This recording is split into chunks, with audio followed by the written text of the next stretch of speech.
I love you, Allah. O you who believe, verse number 6 of Surah Al-Hujurat. When a person comes to you with news, a sinful person comes to you with news, verify it, especially when it is news about someone else. Authenticate it. Ask yourself, is it something that I really need to know? Does it bother me or affect me? If it doesn't, leave it because it does not concern you. Min husni islamil mar'i tarkuhu ma la ya'nih. The sign of the good submission of a Muslim is that he leaves that which does not concern him. So if you leave that which does not concern you, you achieve a lot of peace. The minute you involve in that which does not concern you, you will find yourself suffocating regarding that which definitely does concern you. So we ask Allah subhanahu wa ta'ala to protect us. We need to verify. Why verify?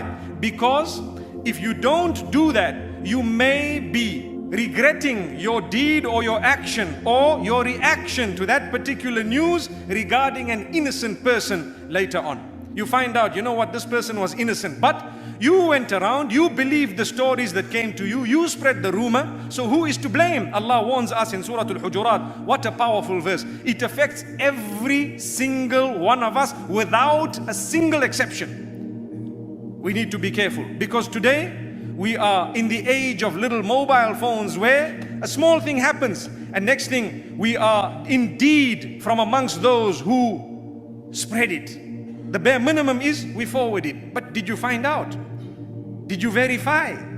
May Allah subhanahu wa ta'ala grant us goodness in the dunya and the akhirah. Remember, if there is good news about someone, you can always try and spread it. But if there is bad news, before you spread it, make sure you have found out and make sure you verified. And if it does not concern you, leave it.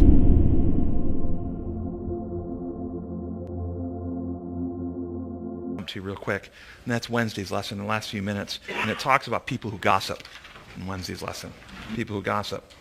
And I want to talk to you about what a great barrier it is to unity. Gossip is, in heaven, Satan's primary weapon in heaven was gossip.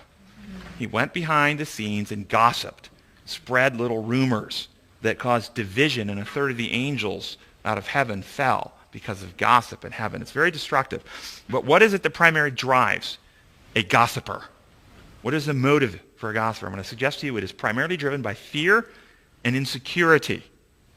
Fear and insecurity. They long to be valued. They long to be special. They long to be loved. And so and by the way, fear and insecurity is part of the infection of sin. As soon as Adam and Eve sinned, they ran and hid because they were afraid. We're born with fear and insecurity. They don't have love in their heart. It's not a love-driven modus operandi. And so people who gossip, they feel insecure and they want to be valued. They want to be important. They want to be special. They want to be recognized as worthwhile. They want people to desire their presence and want them around, so they bear tales, hoping to ingratiate themselves with people so that people will like them. This is the primary motive of a gossip: fear and insecurity. But such actions of gossip damage everyone. Everyone is injured. I'm going to walk you through how everyone's injured. The one gossiped about is injured in reputation, undermined trust in their relationships, having doors and opportunities for their ministry closed, and so forth. The one doing the gossiping is damaged in their character, sears their conscience, warps their character, makes more fear because they're afraid they'll be found out on their tale-bearing, and so they live in fear that someone will find them out. The one who hears the gossip is damaged because they are now faced with temptation. They must wrestle with the tale. Do they allow the gossip to alter their attitudes towards the one they've heard about? Do they have different beliefs, different associations? Do they spread the tale? The group that it occurs in is damaged. It will be divided into factions and subgroups, and conflicts will arise. Everyone is damaged by gossip. So what's the best way to handle gossip? Somebody comes to you with gossip, what's the best way to handle it? Reflect it back on the gossiper. Reflect it back. Why did you bring me this tale? What do you want to achieve by this? What is your motive?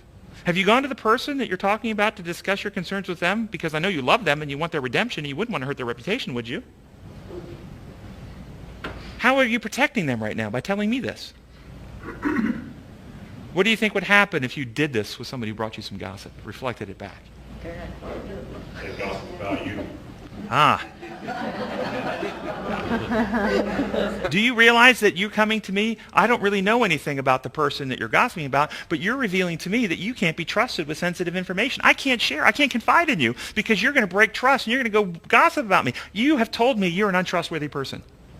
That's what you just told me about you. If you did this to people, what do you think would happen? Do you think they'd come to you with more tales? No. Maybe that's why we don't do this, huh? We like the tales.